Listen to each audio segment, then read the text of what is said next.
Le gouvernement congolais a choisi les mensonges, des manipulations pour se sauver ou bien pour justifier leur défaite. Notre appui vient du gouvernement. Nous avons au sommet de l'État des irresponsables, des bandits, des gens qui croient aveugler tout le monde, les gens qui croient que d'autres gens sont des esclaves, les gens qui croient que le pays appartient à seul, donc le pays c'est les propriétés privées. On ne va pas continuer comme ça. Les gens qui veulent exclure d'autres, un gouvernement qui tue son peuple. Je pense que personne n'aime la guerre. Nous avons choisi le chemin de la guerre parce que d'autres chemins ont échoué. Les FDLR ici sont beaucoup, partout ici à retour, ce sont eux qui dominent. Ce sont eux qui mettent le chef, ce sont eux qui vendent des chats. Ici, il n'y a pas l'autorité de l'État. Il n'y a que les FDLR. Raporo nshya y'impuguke z'umuryango w'abibumbye igaragaza ko ingabo za leta ya Congo FARDC ziyegereje imitwe yitwaje intwaro irimo FDLR ngo bakorane mu guhangana na M23 ndetse igihe kimwe bahurira mu nama zemeye guha buri muyobozi w'umutwe $5,000 by'amadolari. Mu gihe hashize iminsi hari intambara ihuje M23 na FARDC, izi ngabo za leta zaje kwigira inama yo kwifatanya n'imitwe itandukanye yitwaje intwaro nubwo byanze bikaba iby'ubusa. Raporo igaragaza ko imitwe yo muri Kivu y'Amajyaruguru yaje kwihuriza hamwe irema ihuriro yise Alliance de Résistance de la Patrie. Ku ikubitiro iryo huriro ryaje kuyoborwa na General Janvier Buyingo cyangwa se Karahiri uyobora umutwe wa PSRS, naho Guido Shimirai Mwisa uyobora umutwe wa NDCL ashingwa ibikoresho afatanyije na General Dominique Ndaruhutse alias Domi uyobora umutwe wa CMC FDP. Muri iyo mitwe yishyize hamwe irimo na Maimai, Kifuafua ikorera mu bice bya Walikale ndetse na Masisi. Muri Rucuru iyo mitwe yarimo Mouvement Patriotique d'Autodéfense MPA, Collectif des Mouvements pour le Changement, Forces Armées du Peuple Congolais CMC, NDCR Bira iyoborwa n'uwitwa Mapenzi, hakabamo na FDLR ifatwa nk'umutwe ukomeye cyane muri iryo huriro. Itsinda ry'impuguke rivuga ko ryahawe amakuru ko iryo huriro ryagize uruhare mu bitero kuri M23 mu bice bya Kichanga na Rubaya muri Mutarama na Gashyantare 2023. Abasirikare bakuru ba FARDC mu guhuza imitwe.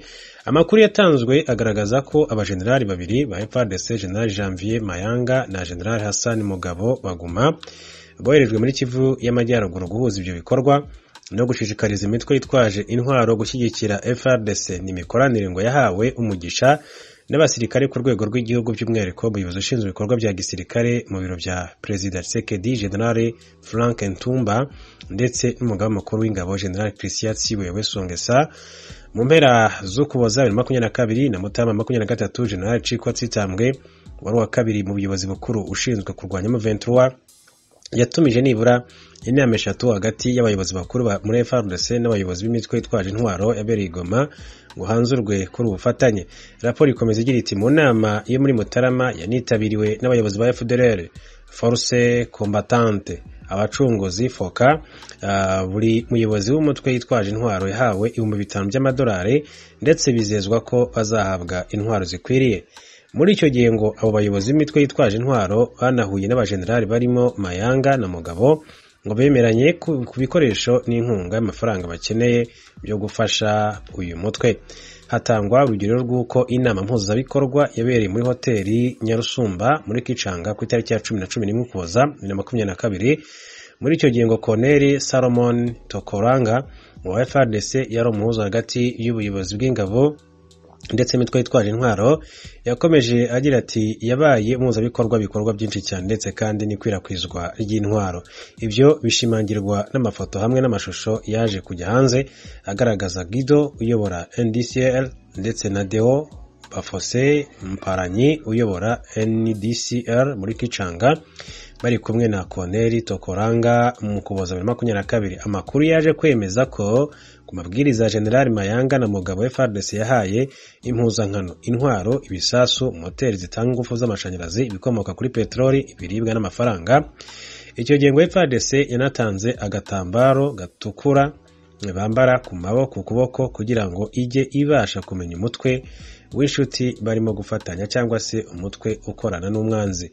Ubwo impuguke za Loni zageraga iri huriro zegeraga iri huriro bamwe bavuze ko abayobozi b'imitwe twaje intwaro bemeye uku kwishyira hamwe hatanzwe ibintu ngo bigomba kubahirizwa. Urugero, Guido uyobora NDC ngo yasabye ko impapuro yashyiriweho na guverinoma ya Repubulika ya Demokarasi ya Kongo zisaba ko atabwa muri yombi zikorwaho. Raporo ikomeza igira iti FDLR Foka yasabye irekurwa ry'abarwanyi bayo bafunzwe na guverinoma ya PSRS isaba kwinjira muri FARDC nk'umutwe udasanzwe. Abarwanyi bose ngo batangiye gukorana n'ihuriro rimwe rihanganye na M23. Icyakora ngo imitwe yitwaje intwaro yaje kumirwa kubera intege nke mu guhuza ibikorwa ku rwego rwa FARDC, abasirikare bayo bagahita bayabangira ingata igihe basakiranye na M23. Ni ibibazo ngo byanagaragajwe n'ibikoresho by'intambara bidahagije, ihindagurwa rya hato na hato ry'abayobozi muri FARDC, ibyo ngo bigaca intege abarwanyi barimo gukorana ku rugamba. Ku itariki ya 3 Werurwe 2023 inama ya minisitiri ya RDC yemeje umushinga w'itegeko rishyiraho umutwe w'inkeragutabara. Abasesenguzi bahamya ko ugamije guhoshora aba barwanyi ku rugamba mu isura y'ingabo za Repubulika ya Demokarasi ya Kongo. Leta icyo gihe yarabihakanye, ariko impuguke z'umuryango w'abibumbye zemeza ko mu nama yaje kubera igoma ku itariki ya 13 Mata 2023 ikayoborwa na guverineri wa gisirikare wa Kivu Amajyaruguru General Constant Ndima, yemejwemo kohereza ku rugamba abarwanyi hafi 600 barimo abasirikare n'abahoze mu gisirikare, bishyurwa kandi bagahabwa ibikoresho na FARDC. N'ibintu itsinda ry'impuguke rivuga ko rifitiye impungenge kuko guhuriza mu nkeragutabara imitwe yitwaje intwaro bizabangamira ibiganiro bya Nairobi na gahunda yo kwambura intwaro no gusubiza mu buzima busanzwe imitwe yitwaje intwaro. Raporo yerekana ko FDLR ubu iyobowe na Lieutenant General Gaston Iyamuremye, mu gihe uruhande rwa gisirikare rwo ruyobowe na General Pacifique Ntahunguka alias Omega Israel yakomeje kwidegembya muri Kivu y'Amajyaruguru. Icyakora ngo mu gihe cy'ibitero bya M23 ku bindiro bya FDLR Foka mu Kuboza 22 umuvugizi we uzwi nka Fontaine yarishwe. Kuva ubwo ngo inshingano z'ubuvugizi zahise zifatwa na Niturande Placide alias Kirengoma, ngo maze uyu mutwe ukomereza ibikorwa mu birindiro byawo mu mashyamba ya Rucuru na Nyiragongo. Mu bikorwa by'uyu mutwe ngo uretse gushakira abarwanyi indi mitwe ndetse no kubatoza, FDLR Foka yanashatse abarwanyi bashya mu mutwe wayo udasanzwe uzwi nka Commando de Recherche et d'Action Profonde CLAP uyoborwa na Colonel Ruvugayimikore Ruhinda. N'abarwanyi ngo yakomeje gushakira muri teritwari za Rucuru na Masisi. Nyuma yo gutozwa na ba Colonel Tafi ndetse na Makoma, barwanyi baturanyijwe ngo boherejwe General Omega muri Kabirizi na muri Rucuru, nawe abakwirakwiza mu mitwe itandukanye irimo na CLAP. Mu ntangiriro za Gashyantare 23 barwanyi hagati ya 50 na 70 ngo binjiye muri uwo mutwe.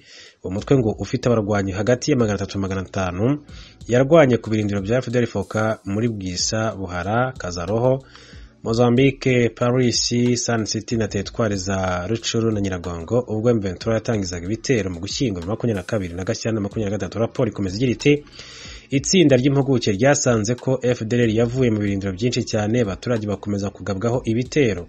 Muri ibyo byose ngo FDLR Foka yakomeje gukorana bya hafi na FARDC n'indi mitwe.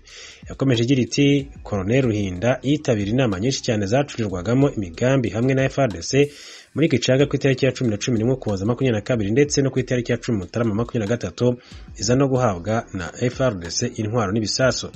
Muri icyo gihe kandi abatanze amakuru batandukanye bavuze ko General Omega yagiranye inama nyinshi cyane n'abayobozi ba FARDC Goma baganira ku bufatanye. Raporo ikomeza igira iti amakuru ava muri FDLR Foka yemeza ko bafatanyije na FARDC n'indi mitwe yitwaje intwaro mu kurwana ku birindiro byabo ndetse n'imiryango yabo ku bitero bya M23. Urugero ati barwanye bafatanyije na CMC FDP muri Tongo, Kibirizi na Kiku.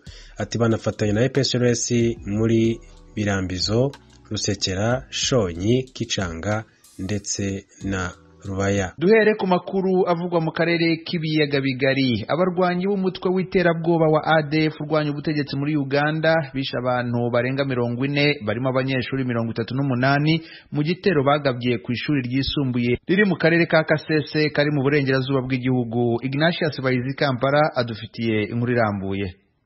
Inzego z'umutekano za Uganda zatangaje ko icyo gitero cyaga mu masaa 5 z'ijoro ubwo batwikaga inzu abanyeshuri bo ku ishuri ryisumbuye rya Rubiriha riri ahitwa Mpondwe bararamo. iryo shuri riri mu birometero hafi 2 uvuye ku mupaka uhuza Uganda na Repubulika Demokarasi ya Kongo. Atakimbia jamaa. Abo ni abasivili batuye Mpondwe ubwo bafataga abantu batandukanye babashinja kuba bakorana na ADF, bakimara kubafata babashikirije abashinzwe umutekano. Uko niko byiriwe ahantu hatandukanye muri Rubiriha mu karere ka Kasese kari ku mupaka na Repubulika Iharanira Demokarasi ya Kongo. Abashinzwe umutekano bavuga ko igitero cagabwe n'umutwe w'iterabwoba wa ADF ufite ibirindiro mu mashamba y'igihugu cy'igituranyi. Itangazo ryasohowe imbere n'abashinzwe umutekano ryerekanye ko abanyeshuri 20 bishwe, ariko nyuma y'iperereza ryimbitse batahuye imirambo myinshi yatwitswe mu nzu y'abanyeshuri b'abahungu, bituma umubare urenga 40.